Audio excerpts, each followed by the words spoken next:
All right, welcome again to the Grim and Bloody Theater. We're happy to have you aboard with us again.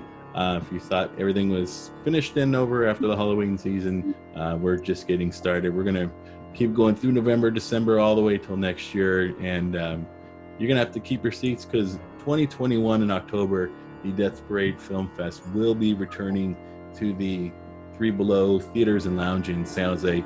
Submissions are open. But for tonight, we have another show ready to go for you. This one is going to be darkly disturbing, and it's a true crime. In fact, this is our first true crime film that we are screening. It's kind of like a docu-horror. We think we're going to enjoy this immensely as much as we did. So without further ado, let me go ahead and introduce Joe Flynn of Create TV. Once again, as always, Joe, thank you for being part of us. Always. And we have Al Omega, host of Creature Features. Thank you again for guest hosting. Al has been filling in for Kevin Nicholson while he recovers from COVID-19. And he is back home recovering. So sending out positive vibes, Kevin. Get well. We'll hold down the fort until you get back. And as always, Al, thank you very much for your time. You've always been a very gracious host. Yes. And tonight, Valerie Barnhart, director and animator of The Girl in the Hallway. Thank you for coming on and spending your Thursday night with us. Time. Yes. And why don't you go ahead and provide the audience a quick teaser about what they're about to watch. Well, hold on to your seats. This is a true crime docu-horror told through Jamie DeWolf, who's an award-winning poet and storyteller. So he's going to tell you what keeps him awake at night, and he talks about his worst nightmare that played out. Yes, we're thinking you're going to enjoy this. I should probably add a warning that if you have kids, just realize that although the film is a work of fiction, this is a docu-horror, so this actually happened. So we'll talk about everything that went into the film because it is fantastic, but understand that this is real. It happened in California, and thankfully it is in the past. So this person we'll talk a little bit about is no longer of this earth. But yeah, these events did happen. You can do your own research. The links are easily available. But we want you to sit back and enjoy, because the person who wrote this film was also very much involved in its undertaking. He's labeled as a witness. He was deeply involved in this story. So that must have taken a lot of courage to come out and write something like this. But we want you to enjoy this film for what it is, and then we're going to come back here and talk more about it. So sit back and enjoy, guys.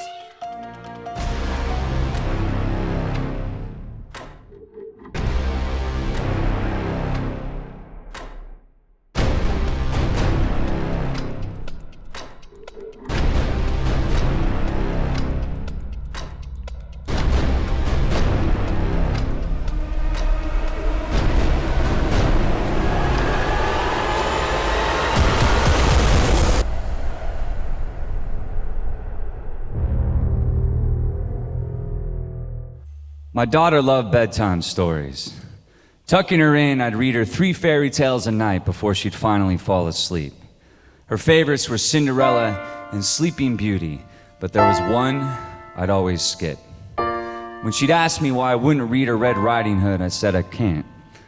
It gives me nightmares. Maybe someday when you're older. I'd kiss her goodnight, lock the windows, check the doors, and smoke alone on the porch at midnight, knowing there's worse than wolves in this world. Vallejo, California. I'm 21 years old. My girlfriend's 23, and we moved with our newborn daughter into the only apartment complex welfare can afford. The rent is cheap because we're the first room next to the only door of a 3-story complex, and the doorbell is broken.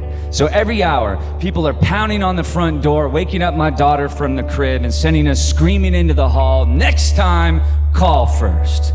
The complex is next to a bus stop and a porn store. We sleep with a baseball bat beside our bed, and the only thing that separates us from the street is that door and our deadbolt. All I want is to shut out the world, to ignore the slurred screams from the second story, the passed out people on the sidewalk. But I can't ignore the girl in the hallway. It's hard to. I see her every day. She has a got-to smile, messy brown hair, and a doll that dangles from its only arm. Every day she asks me, "What's your baby's name?" I say, "It's Nadia, remember?" She always wants to come inside, but I don't know which door she belongs to. Don't want parents to watch her going into a stranger's home, so I say, "Maybe another time, okay, honey? Why don't you go run along now? Go play." Every day I see her, coloring books on the staircase, just another part of the complex, like the white guy on the porch with bad tattoos who asks me for a cigarette every time I take out the trash. Every morning, "What's your baby's name?" I answer, and she never remembers, till it becomes just another noise like the gunshots a block away or the sirens that become my daughter's first lullabies. One day the girl is crying, says she's hungry, so we finally invite her inside, and I give her cookies and milk like a stray cat. She wants to stay, but it's our daughter's bedtime. You gotta go to your own home now, okay, honey? I'll see you tomorrow. She waved goodbye to my daughter, then I locked the door behind her and left her in the hallway. The next day, she disappears. It's December 9th, 1999. By midnight, cops are knocking. 2 days later, FBI agents are pounding on the front door. News van spotlights blast through the blind. Now the missing girl has become an official case. When I see her face on the 10 o'clock news, it's the first time I realize I never knew her name. Xiana Fairchild. She's 7 years old. Born in prison to a mother in for auto theft. They sent her to her great aunt in Hawaii to grow up swimming in warm waters until her mother demanded her back. Xiana's only lived in our complex for 6 months. The rumor is her mother's been running meth missions down to Mexico and leaves Xiana for days alone on the staircase. The neighbors 2 doors down have been feeding her, even called Child Protective Services, but nothing changed. The rest of us did nothing and locked our doors to a girl we saw every day.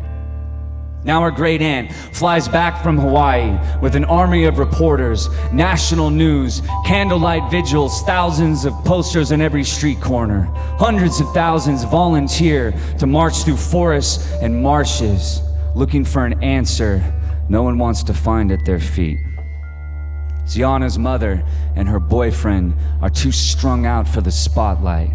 I overhear him slur about having to make another appearance at the volunteer center in the morning as the police monitor their every move, building their case. Bobby, the boyfriend, was the last person to see Xiana. He's the guy that asks me for cigarettes every time I take out the trash. His story of that morning changes every day. First, he dropped her off at school, then he took her to the bus stop, then maybe she walked alone. They give him a polygraph test and he fails, and his prison record hits the front page.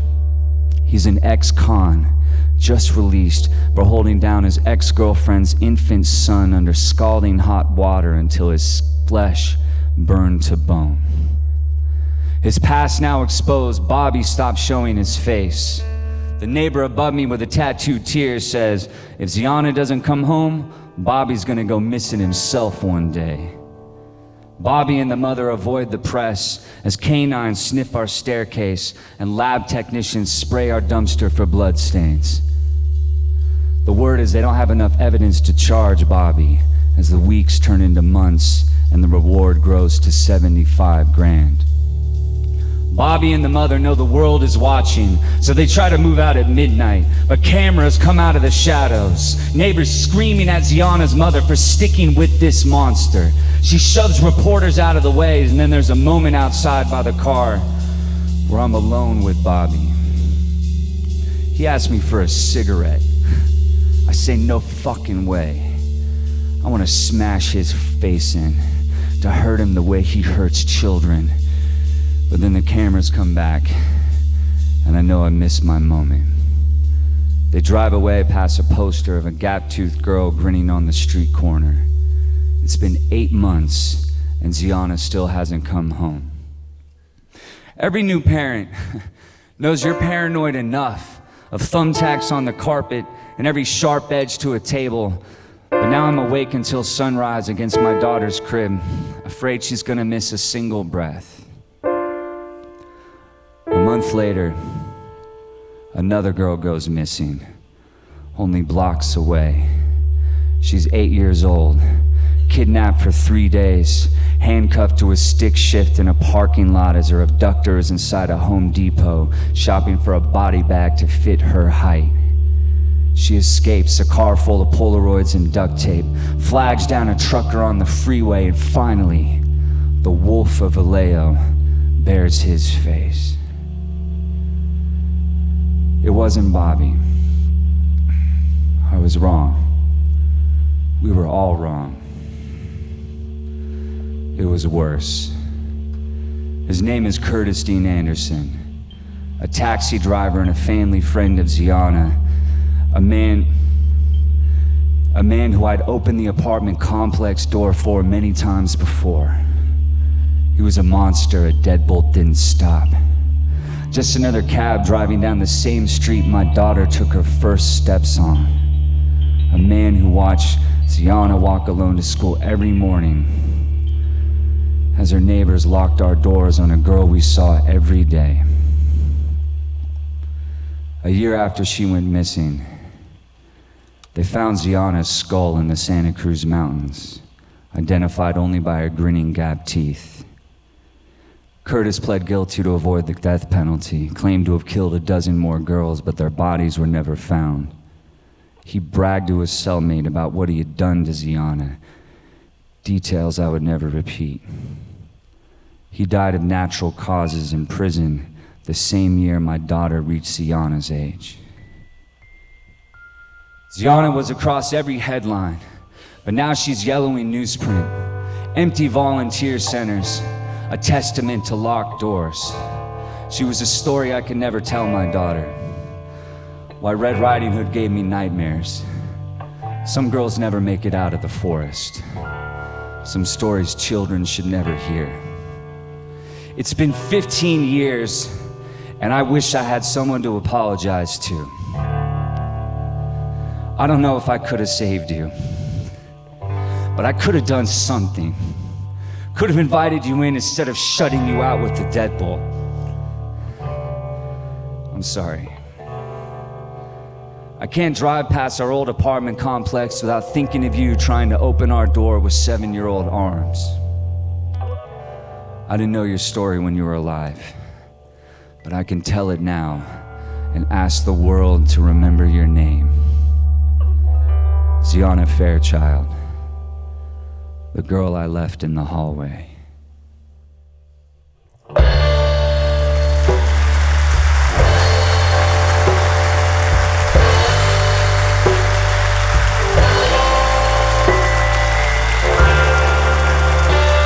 I don't want to ask for a moment of silence, but I want to ask a moment of noise for her. Make noise so she can hear you, please.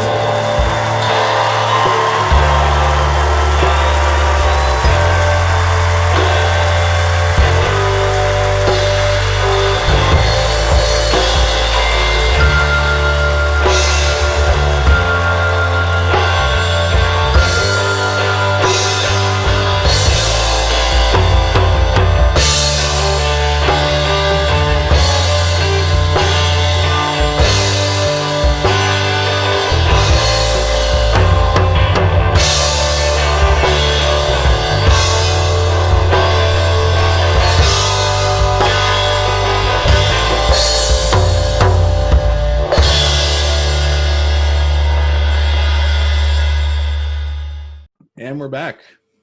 I hope you enjoyed The Girl in the Hallway. I always started off, but for this one, Joe, Al, did you want to give the first question to Valerie? Okay, I'll go. What inspired you to create this story? Honestly, it was Jamie.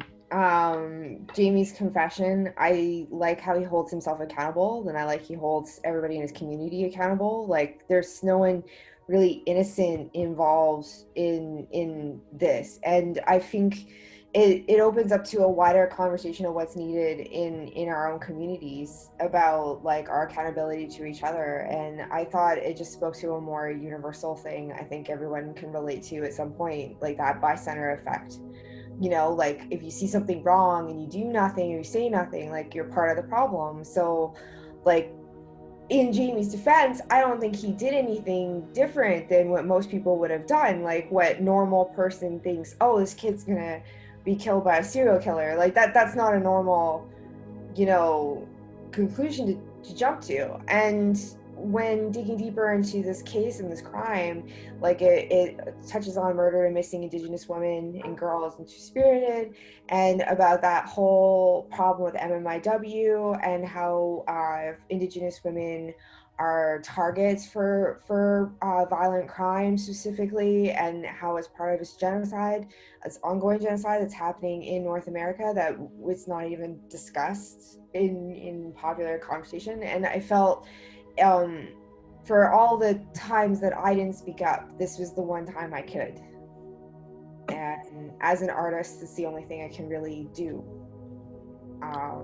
So that's really the inspiration. It's just really Jamie's honesty. Thank you. That's really, it is an incredible short film that I would say people should watch. You know, and especially if you're, as Al or Anthony would tell you, hey, I'm a family guy, you know, and you don't want, you know, to be, you know, like, oh, nah, you know, you think in your mind, nothing's going to ever happen bad, but you never know. It's part of life. And, you know, it could be your next door neighbor or, you know, someone who's a complete stranger. But yeah, it is, again, in my mind, a fantastic film that everyone should watch, you know, to get them to be aware, you know. Oh, thank you. Right off the bat, I was floored by the not only the style of the animation, but also the variances that you put in it.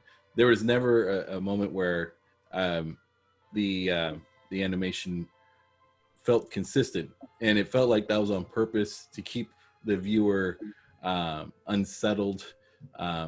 It had such a mix, a range of kind of like childlike animations versus very adult graphic sceneries that I thought it makes such a mixture of I don't know what you want to call it. It was like a stew of bad news.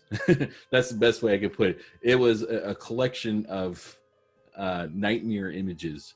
It looked like you were painting a canvas, and we were just kind of watching over your shoulder as you're telling this story through, you know, watercolors, through digital art, through the different forms. And I'd like you to talk about, if you like, about the different animations. I understand it was over 5,000 pieces that you had to go through. It was horrifying, and we haven't even touched on the narrative yet. So just conveying this story through the works that you put together, I want to commend you. And I understand that The Girl in the Hallway had a very nice and respectable festival run. It screened at Fantasia Fest. It was the Vimeo Short Pick. It won Vimeo Short Pick in 2019. So yeah, congratulations on this. I can easily tell that this was a lot of hard work. Hopefully it did pay off for you, and it brought some awareness to Xiana's murder. Yeah, for sure. I mixed the technique up for a number of reasons. First and foremost, I really would meditate a lot on each phrasing. I would I animated this chronologically in one take.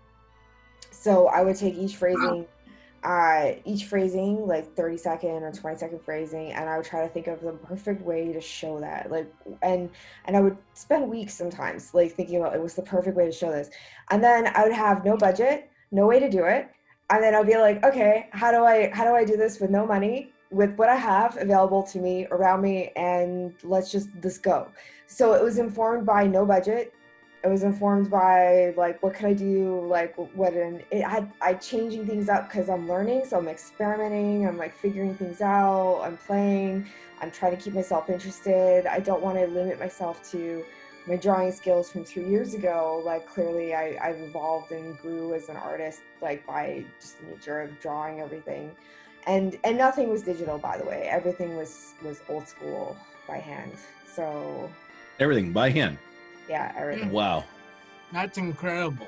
My hands were permanently stained from charcoal for like months. Like there was no way I could wash that off. Like it was just black hands and.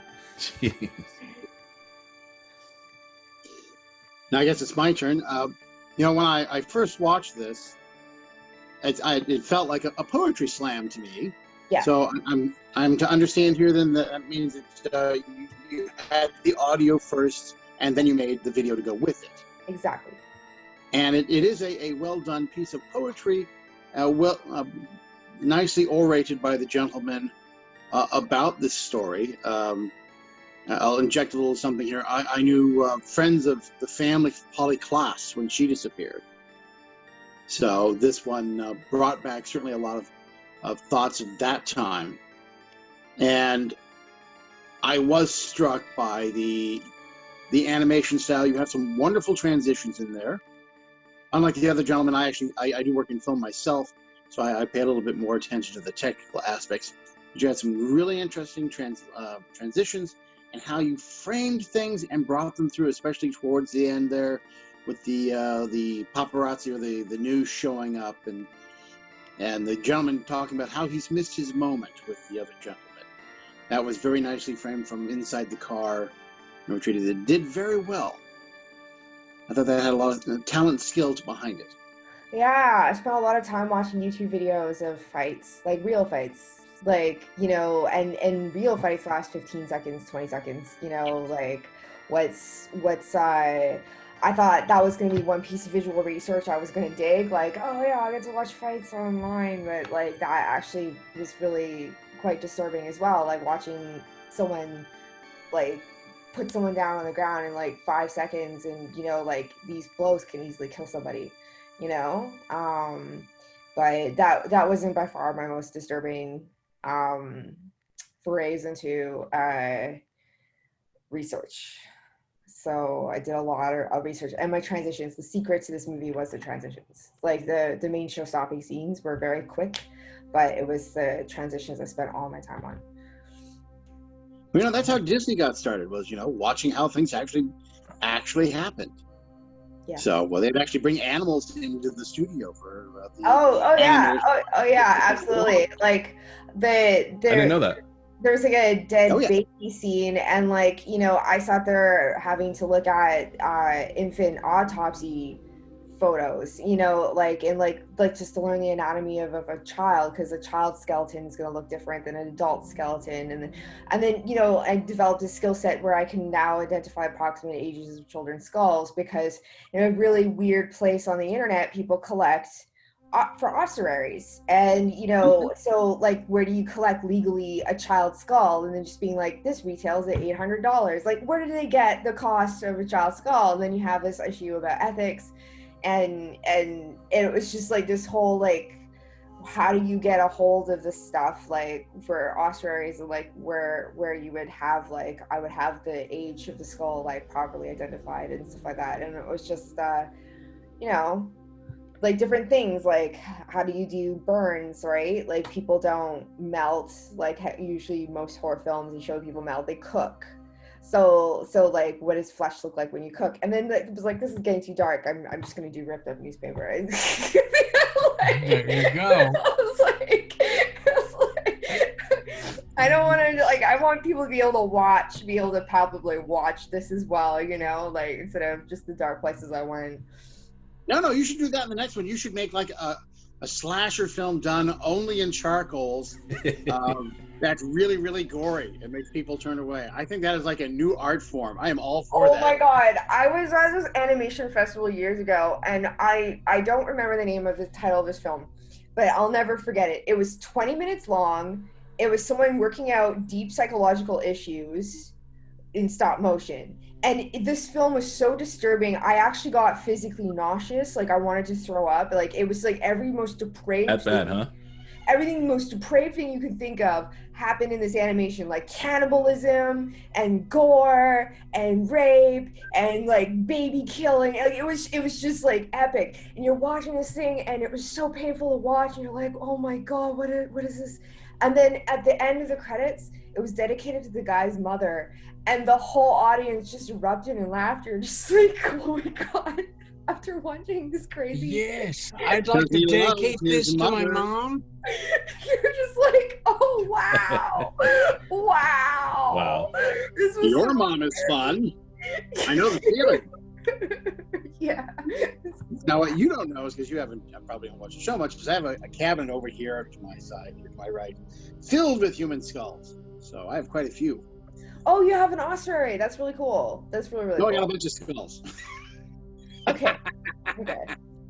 I have a necklace with a human tooth that I sometimes wear, and then I tell stories about where this tooth came upon. I'm not wearing it today, but yeah, I was ethically sourced, so that I made a point of. But yeah, in my studies. But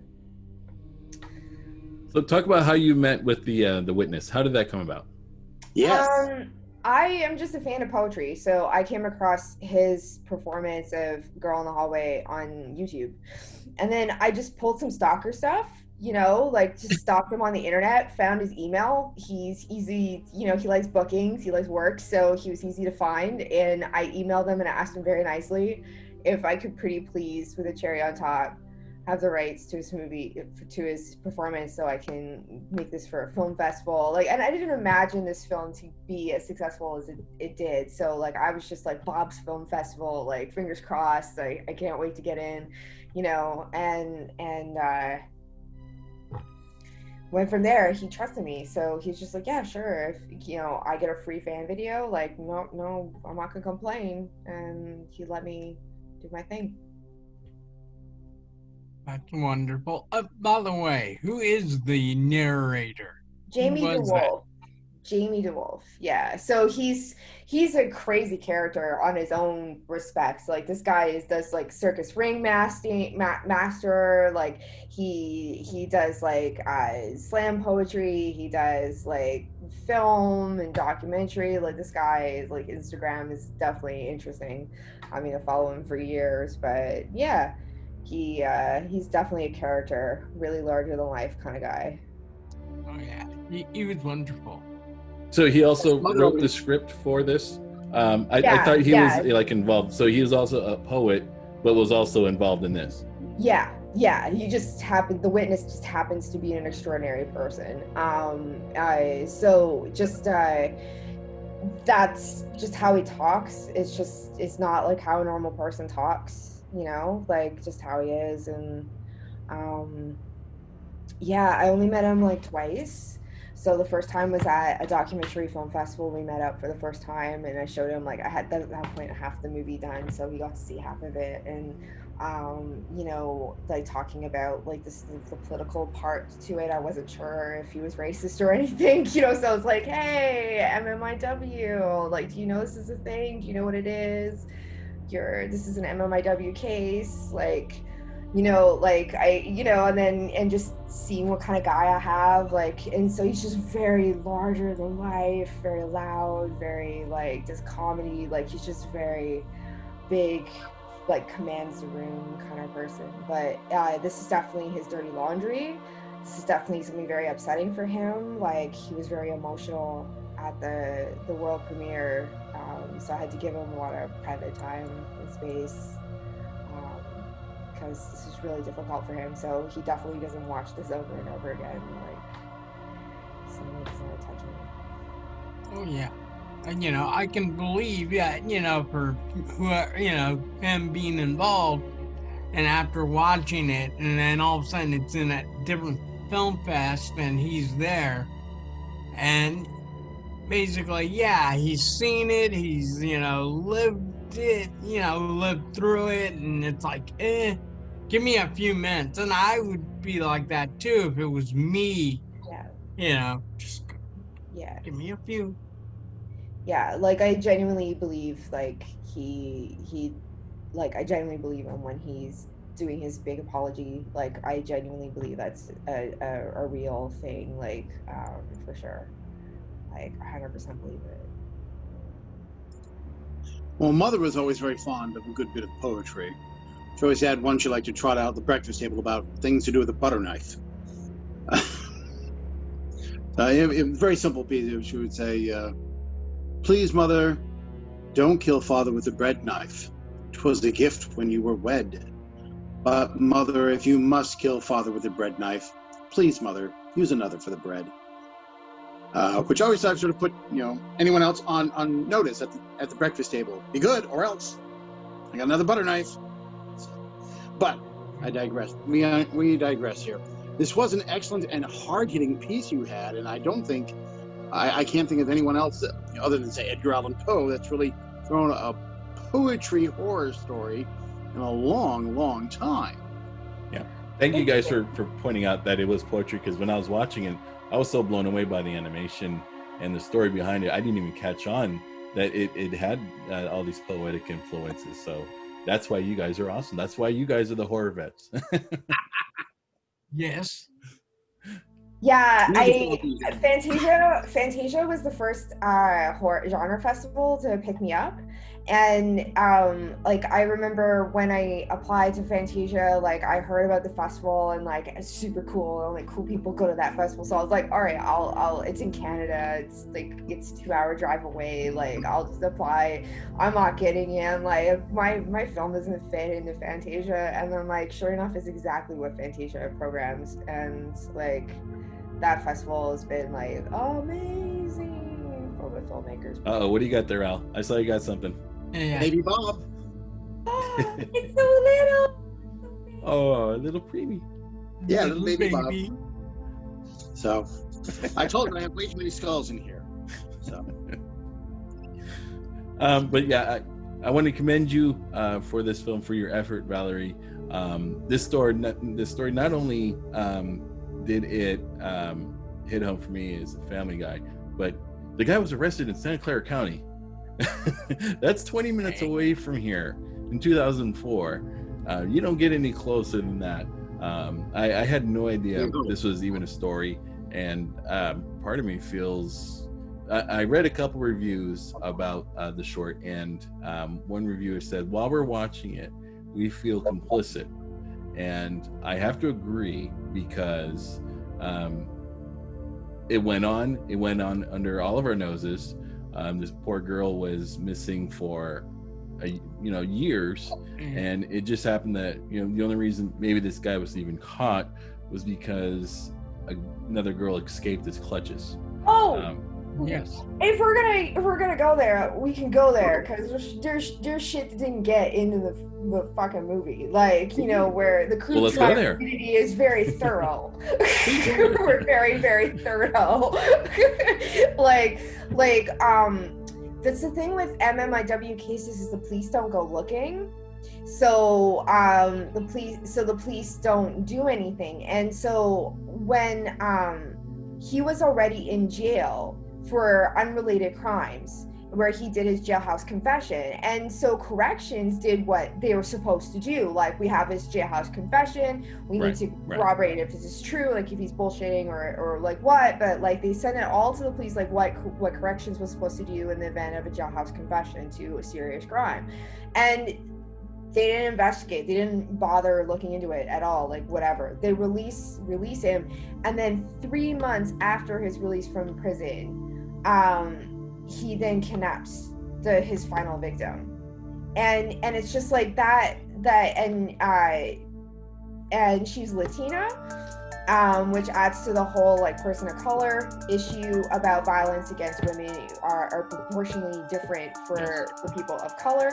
And so he went and then preyed on this Latina girl, and then the whole thing is like, she didn't even need to be a victim in the first place, so the police did their job, and investigate what they had. They already had him in custody. He was already in jail. Like, they could just put another, court date on his docket, and he can just do his time record, but no. And it took, and that girl, she's like, you know, warrior princess, man. Like she went in there, like picked the lock of her handcuffs with a bobby pin, like jumped out the window, like ran down a highway, like jumped in a trucker's, like, wow, that girl, she's crazy, man. And she now does this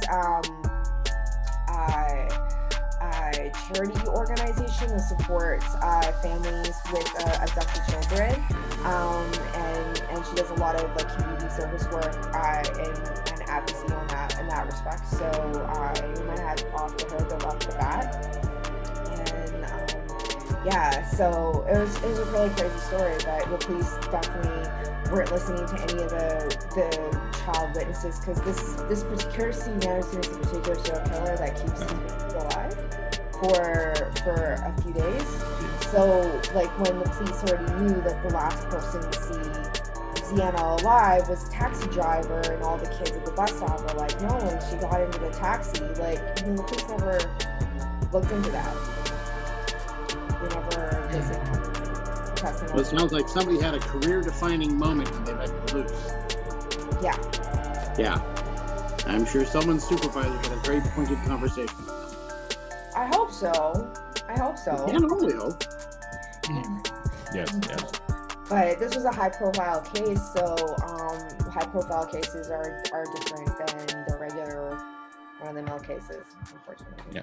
If anybody is interested in learning more about this, you can look up Xiana Fairchild. That's with an X, Xania, Fairchild murder. It happened in the San Francisco Bay Area. This film, though, I think can resonate with anybody, anywhere. If you've ever experienced loss, if you ever saw a missing child, you know, sometimes real life is scarier than anything that a filmmaker can put together. And this is a prime example of that. But yeah, I want to thank you again for putting this together. It's definitely, hopefully it raises awareness that these atrocities are still happening in our neighborhood, and they still require our attention.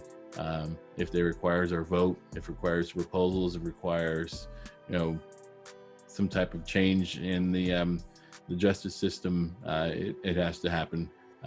But we'll leave it there because we're still a horror show. Come on now. I wanted to commend you. I'm a documentary, so I'm allowed to have an axe to grind.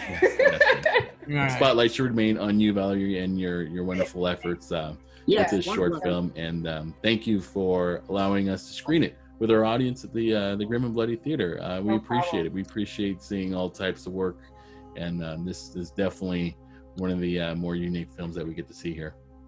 Now, since he's forgotten, first of all, I want to see a sequel. Come on, let's get a sequel out of this. A sequel.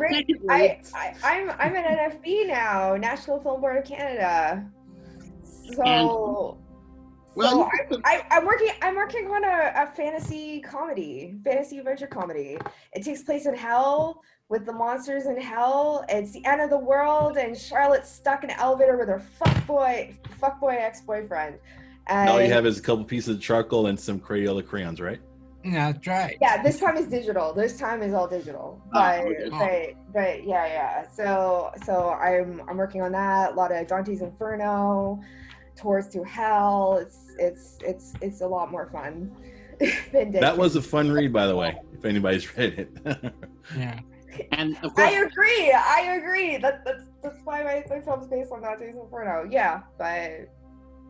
And the other thing I wanted to say, of course, is that if you do another short, you are welcome and invited to come to our film fest and bring your piano if you have one. Okay. Your piano, your keyboard, your writing desk. Hell, bring the kitchen sink. Yeah. Okay. I can bring a pink typewriter.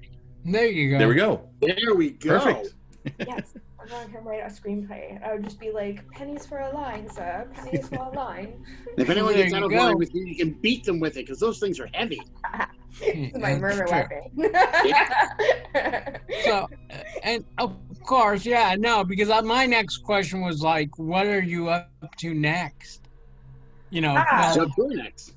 Yeah, just working at NFB, man. That place is great. Going from no budget to a budget, like working by myself to working with people. Like, it's COVID time, so I'm still working by myself, but I still have a team via Zoom. So that's just really, really cool. And I just like all the mentorship and getting paid is nice. Like, yeah, like get to pay my bills and eat. Like that's Paying the really bills. What? respect. You mean I got my exposure? I got my exposure bucks, and now I Yeah. can make a movie? Like, Yeah. So where can everyone find you, Valerie? what? Yes. Gonna be fun. Instagram. I regularly do that. Girl in the Hallway movie. Easy to find before I change it to What the Hell, which is what the name of my next movie is called. What the Hell. It's great because like email subject be like, what the hell castings? Yes. Oh, I love it. What the hell layout designs? Yeah. Well, Let me know if you need some voice work.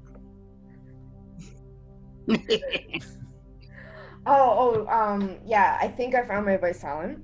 I'm really excited.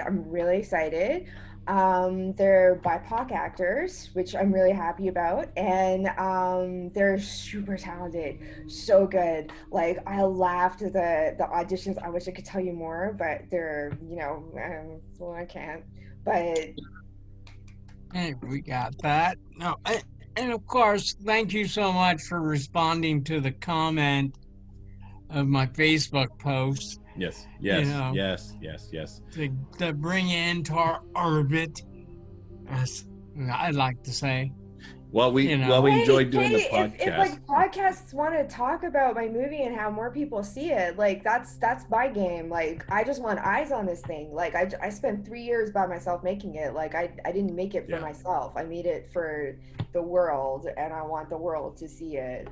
And I especially enjoy conversations in the genre community because it's very different than being in a general festival or an animation focused festival or documentary focused festival. Like they attract different crowds. So it's just nice to be with my people because like I'm a huge true crime fan, I'm a huge horror fan. Like you can see my influences in this movie. Like it was very much informed by horror. Like so yeah, like I just like being with my people, especially film festivals, which are like the programming is more entertaining for me because they're like horror, so just seeing all like the cool stuff. So I definitely making my next film for Fantasia again. Hopefully Mitch Davis says yes. Please, Mitch Davis, yes, I want to come back. We wish you luck with that too, you know. Yes, absolutely. Can't wait to see it. Yes. For sure. I'll be shouting from like the rooftops, like, I made a movie, come see it. Yeah, there you go. Yes. Yeah. No one's going to promote you like you. That's right. I hope so. I wanted to make a mention. Well, the podcast was designed basically for us just to kind of get on the air and talk about stuff and, put out some content. The theater portion, this is 100% filmmaker driven. If we didn't have films like yours to show awesome films that we want to spend our time in to not only review but also bring on and talk about at length, the theater wouldn't be around. So thank you for being a part of it. We enjoy this immensely. We enjoy showing it to the audience who are steadily growing and just providing films like this, a wider platform. So thank you for coming on again, Valerie. This was an absolute pleasure. I say that a lot, but films like this are fun because I wasn't expecting it at all. And I'm glad I watched this. Now I'm going to read more about what I missed in my own backyard. But yes, any closing thoughts, Al, Joe? Well, I actually used to know somebody who, just to sidetrack here, self-defense to children often pointed out the numbers say that most children that are kidnapped that are seen again have saved themselves, just like that last little girl did. So, that might be something to attach to this. Tell your parents, tell your kids they can save themselves. And I love these movies and things like this. It's like a Grimm's fairy tale. It's just like you started out with the beginning of it. It's an apocryphal tale from reality, and I think in some ways kids need to know about these things. And this is actually a nice intro to it. It's not too bad. So very happy that we got to see it and that you got to come here and share it with us. That's why we get nightmares. That's why children have nightmares, is to help problem solve, right? Yes. Very true. And I too, would say, for anybody, who thinks something really is going on with a neighbor or whatever, get involved somehow. Just check, to make sure there's nothing wrong going on. Because who knows, as our character in the film, as he was saying, hey, if I would have opened up that door sooner and let her in, maybe she might still be around. Yeah, that's a level of regret I don't think any of us would want to live with. Yeah, I had to tell Jamie during an interview. I'll be quick because I know we're wrapping up, but like during an interview with him, and he was just getting like, he's really beating himself up over that, and I was just like, you do realize if she had like a big brother or something, like it would have been a different little kid down the street, like given the neighborhood you live in and like the type of like crisis the families in these neighborhoods are in, with like when complex issues like poverty and addictions and like things like that, and it's just like a serial killer, nothing's gonna stop a serial killer, unfortunately. Like that's just the way they are, and that's why they're in jail forever, and that you can't rehabilitate someone with antisocial personality disorder. You can't rehabilitate someone like that. And so she was taken because she was vulnerable and there were no adults around. So if it wasn't this child, it would have been some other child, and unfortunately until he stopped. Right. And well, hopefully stories like this don't happen. They're rare. Hopefully they taper off. Hopefully we become more aware of our surroundings. We're keeping an eye on the children who are lost. But happily serial killers are rare. Most sociopaths are functional members of society. Not serial killers. So definitely. I'm more of a serial eater than a serial killer. Okay, leave me alone. No judgment. No judgment. No. Well, that's our time for tonight. I want to thank Valerie Barnhart for coming on and sharing The Girl in the Hallway, which was an amazing film. It was disturbing, but I think the story is going to resonate, and it's going to stick with you for a long time. And hopefully this raises awareness in areas that we don't know about that will hopefully make a difference. You never know. But once again, for your effort, it was a great film. Thank you very much for allowing us to present it on our YouTube channel and coming on and talking about the behind the scenes stuff. So for Joe Flynn of Create TV, Al Omega of Creature Features, and myself, Anthony Duran of the Death's Ray Film Fest, thank you for tuning in, and we'll see you next time. Goodbye. Have a good day, everybody. Bye. Kisses. Bye. Bye.